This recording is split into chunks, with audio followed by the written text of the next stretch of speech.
What's up, guys? Welcome back to Ludwick's Garage. We are currently in England at a World War II RAF base. And we're over here for the Roll Hard show. And we're here with my buddy Chris. Oh, hi. How you doing?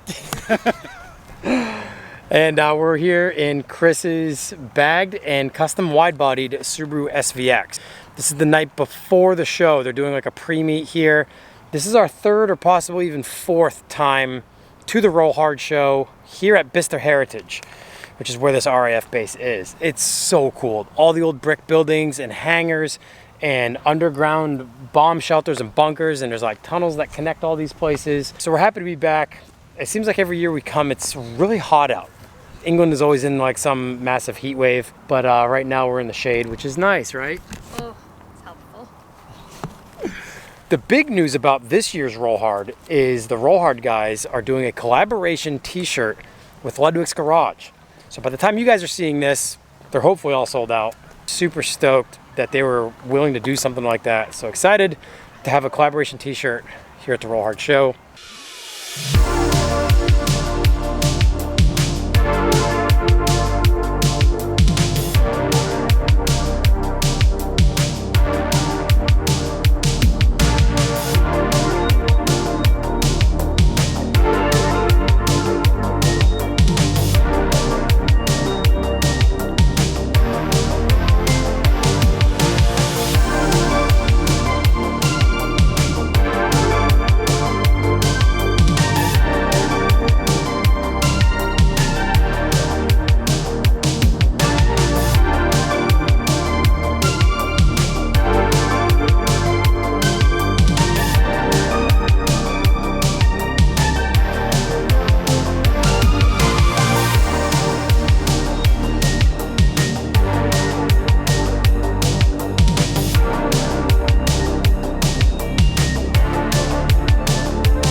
Josh Cresswell showed up in the Accord coupe with his buddy with the same car.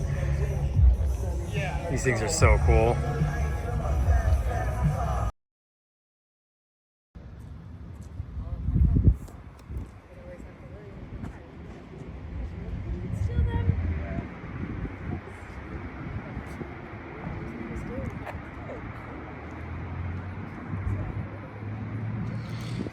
All right, it's the next morning of the show. You know what we're getting. Look at these little guys. Look at that little cute thing. So we're getting Maccas. No, that's Australian. You guys don't call it Mac. What do you call it here? Mackie D's. Mackie D's. Australians call it Maccas. Either way, check out this Jordan hatch. This thing is so cool. Would you say 500 of these ever made? I think it was like 500 Jordans made. Crazy. We didn't Google that, folks, but sounds right. Pretty cool. We're in Chris's SVX, heading to the showgrounds after we get some breakfast.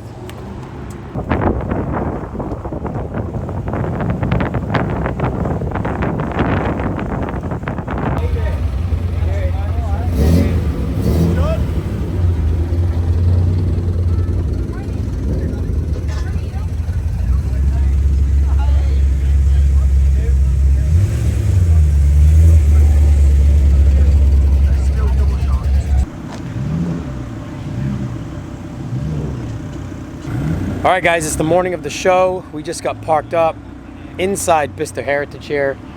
I mentioned yesterday this is a World War II RAF base, so all the buildings on site here are built in the 1930s or even older, which is really cool. We're parked up in arguably one of my favorite buildings on site here, and it's the old fire station. And they've got a vintage fire truck that sits in here, and sometimes it sits out here in front of the building.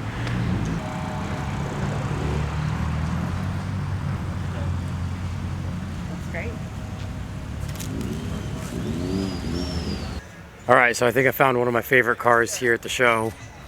Oddly enough, one of these Triumphs is sitting in one of the workshops here on site, and it's bone stock. And I walked around thinking, man, one of these things would look amazing lowered on cool wheels with some patina. And here we are. in the woods here, amidst some of the parking kind of tucked away, is one of these Triumph Heralds. Look at how sick. Now, I'm not a huge Triumph guy, but a couple of these cars that they made back in the 60s is just so cool with these aggressive fins, fill cap right here in the back. Perfect patina, small little mesh wheels, meaty tires. This thing is so sick. It's totally like a British 700. Chris and I were just talking about how it's basically a British 700 with fin tail car, a little coupe. Check this out. The front clip swings forward. It's got these big release levers here, and the whole front clip probably rolls forward. Little 13s. Look at the front end. It's got like this Buick Electra front end to it, like the 59 Buick Electras. The front fenders like have fins in a way, and that's what this kind of has. This is probably one of my favorite cars here so far, out of pure uniqueness and thinking outside the box. What a cool little car. It's got the same AA membership grill badge that I found on my Mercedes. Man, there's just something about tiny little fin tail cars that are lowered on mesh wheels.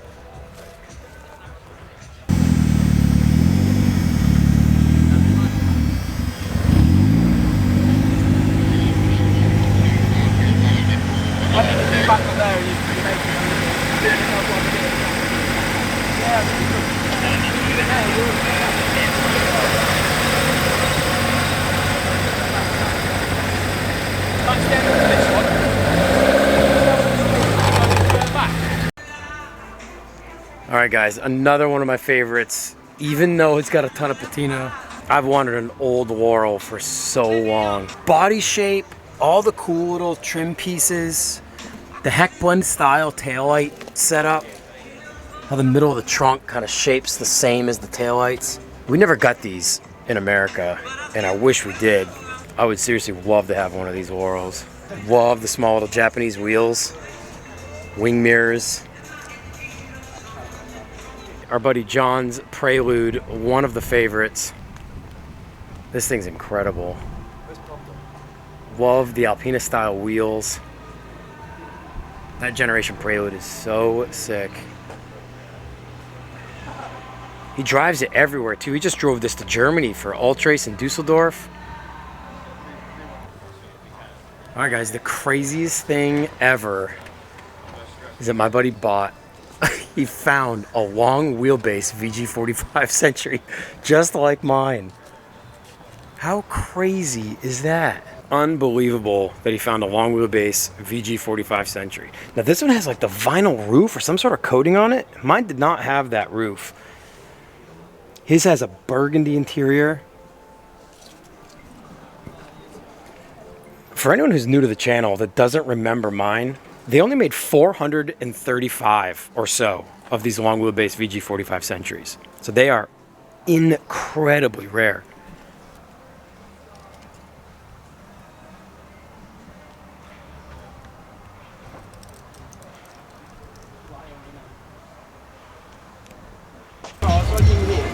Whoa! I've got friends to feed. Lunch is served. Unbelievable. Have some more though. Oh, absolutely. Hey, don't worry about the camera, bro. Don't have to tell me twice. I'll take one more. Okay. There you go. Yeah, Thank you so But they're much. so good. They're so good. Too good. this is it. This is why you need to live here more. Yeah, Yeah, right. seriously. Good job. Thank you. Thank you. Good day, guys. Yeah, we'll see you later. Love you, bye. Follow him. Lunch is served. Oh, it's so good. Sapporo, yeah. Really cool Mitsubishi Sapporo on SSR Mark IIs. Now that is a really cool car. Man, SSR Mark IIs look good on literally everything. Everything's gone? For the most part, brother, everything's gone. I think we No accessories. all the Ludwick's garage stuff's gone though. Huh? All of your stuff? Gone. Gone. 100%. Unreal. Completely Unreal. sold out. Key rings are gone, Key shirts rings, are gone. T-shirts. Yeah, Insane. all gone, brother. Insane.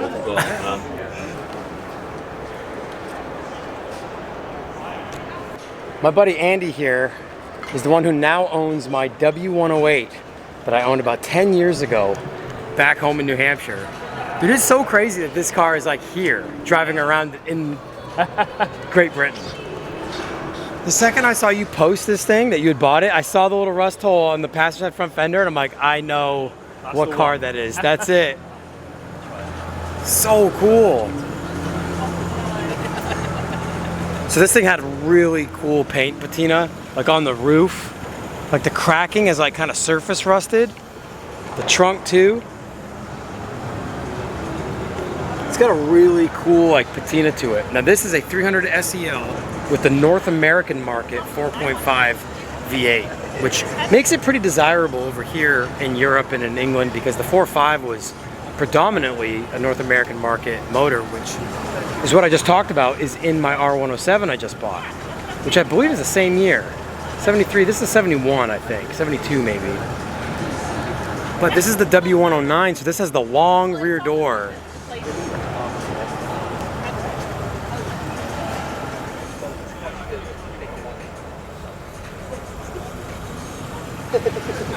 It's crazy. So that was a second-hand interior bought from the UK. Oh, okay. That's not leather, that's vinyl. And, I've got the original interior with brand new leather covers to go on Bruce it. bought. That Bruce Yeah, bought he had in that the shipped to States. my Yeah, house. so that was in the boot when it was shipped over. Yes, that's right. So yeah, all brand new interior, brand new carpet to go in it, So cool. and then leave the patina. And this is like your Yeah, dream car. Yeah, so I Insane. saw Rory Hamilton's 115 about 10 years ago, Yep. driving up Cheddar Gorge, and that was white with the tan interior, and I was like, that's it, I need a long Mercedes saloon. Yeah, I've just and sort this of- is yeah. significantly longer than Yeah, Rory's, yeah. like big time. Yeah, so yeah, it's been a long time coming basically. And it's incredible that was manifested in one of my old cars. Yeah. That's Yeah, so no, it's nuts. so cool. That you acquired your dream car and it was something that I bought behind someone's garage in New Hampshire. Yeah, it's so good. Wild.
All right, guys, so the day at Roll Hard got away from me. We ended up just talking to a bunch of friends, hanging out with friends. You know, every year we go to Roll Hard, or basically any other show for that matter, I always think I'm gonna talk to a bunch of people about their cars and film, and have all this content about what we saw at the show. And honestly, realistically, I can only do that if I have somebody who's there dedicated to help me film. That way I can still kind of hang out and just kind of fellowship with my friends and also film, right? So I kind of just have to film if I'm going to film, and that's it. And I don't like traveling halfway across the planet to just film. I like hanging out with my friends too. So I didn't film like a closing of the show or even a lot of the show. I wanted to follow up with, we sold all of the Ludwick's Garage Roll Hard t-shirts and key rings. We sold them out, and I think the shirts were sold out by 10 a.m., which is when the gates opened. So if you were at the show and you grabbed a key ring or one of the t-shirts, thank you so much for all of that support.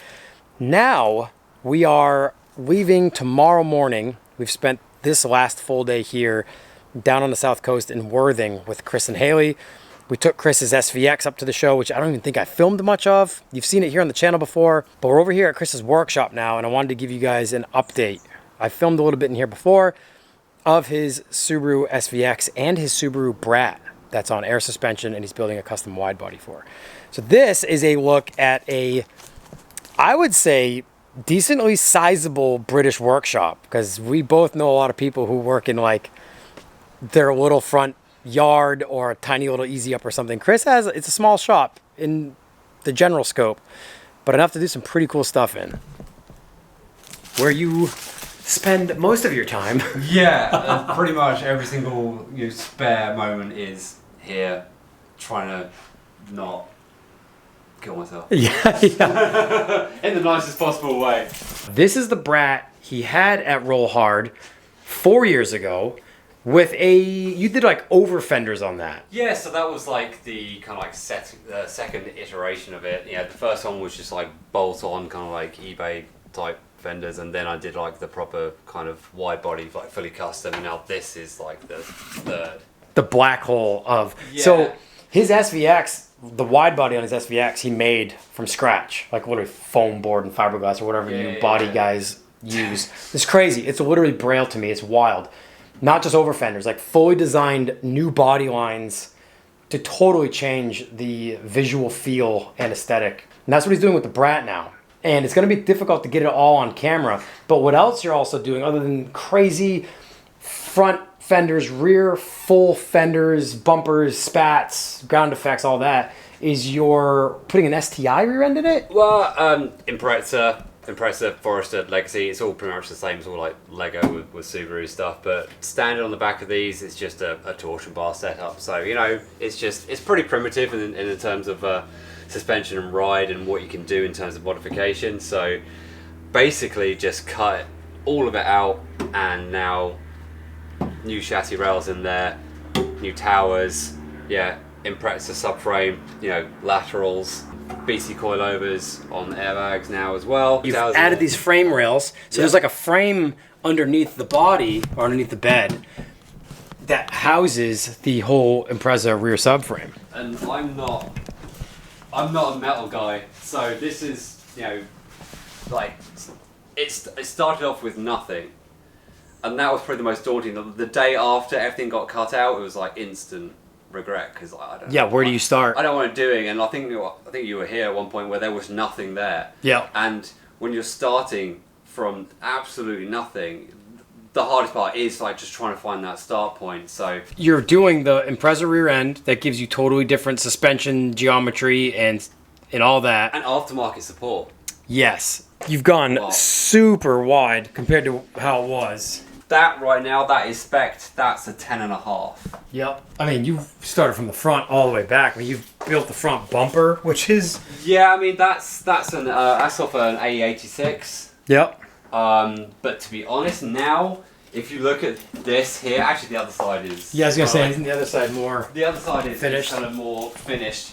This is the more refined version, and you can see how soft this arch the flare is, yeah.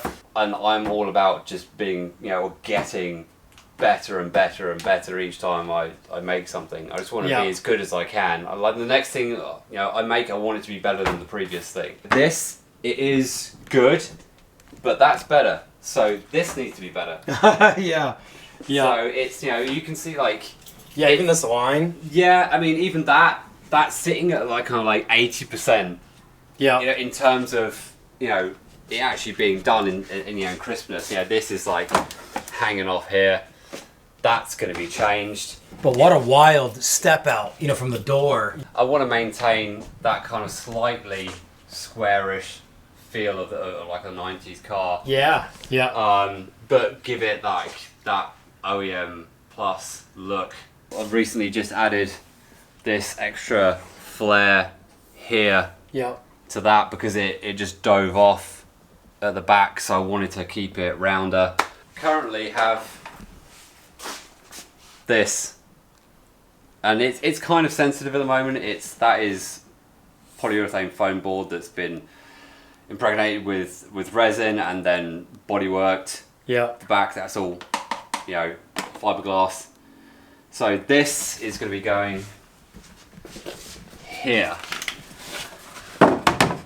like that. Yeah, that's nuts. Yeah. So if we just clamp it on for now, all the fixings are going to be hidden. But the idea was to have something there but nothing there at the same time. It will be a contrast in that, you know, this will be painted, but this will be black. So again, I wanted like the ghost of something there almost. Yeah. But I wanted that to be finished off, this continuation of the arch. But even doing that is difficult because obviously you want the curve of this to look right here. You want it to look right from the back. Right. You want it to look right here. So it dives obviously down, it goes in, back and in. Yeah. So again, I'm like here and like up there, right, and like in all over the place. And when you've got, you know, I'm like this, Yeah. like trying to look at things. Well, it's pretty wild how far it's come because you started with nothing. Yeah, there was literally nothing. So I had to do it, you know, in phases. Boy, it's gonna look so nuts going down the road with like how big that rear end is, like Yeah, width so, like, wise. my favorite angle is like just this. Yeah. All of this. Yeah. Like, I'm slightly obsessed with it. Yeah. Try and make it. There you go. And Oh yeah, the New Hampshire plate. New Hampshire plates. Yeah. That Alabama plate is the one off my OBS. Oh really? That Alabama plate came off my F-250 that I still daily drive. It's always super cool coming here, seeing how, you know, friends of mine in other countries build the cars they build, you know, because this is so outside of my wheelhouse and outside of the things I do on my cars. So it's always cool seeing, you know, and Chris keeps me up to date with what he's doing, but to see this stuff in person and the space he does it in is really, really cool. And wanted to show you guys a little bit of what that is while we were here. If you guys were wondering, at this point, if you were wondering, he does have a YouTube channel, and it's Build Create, right? It's just Build Create. Yep. On YouTube, I'll put the link down in the description below so you guys can keep on him to make sure he keeps progress going on with this thing. So he is documenting this entire build on his YouTube channel. He documented the SVX on his YouTube channel. So make sure to go check out what he's doing because it's a totally different world of car modification and car building, like proper car building. So I'm super eager to see this thing come together and ultimately hit the streets. We'll end up doing Roll Hard one of these days, and this thing should be really cool. If you guys made it this far, thank you so much for watching and for all of your support. Thank you for buying one of the Roll Hard Ludwick's Garage t-shirts and key rings. We're going to do that again. Hopefully next year we might even have a Ludwick's Garage stand maybe. So huge thanks to Chris and his wife Haley for putting up with Kayla and I, housing us, feeding us. We're going to go get dinner now. But that's it for this one, guys. We're going to get home tomorrow morning. We're catching a flight, and I'm going to be back on the Caravan, I think, from there. So stay tuned. Subscribe to the channel. Subscribe to his channel. Yeah, why not? We'll see you guys in the next video.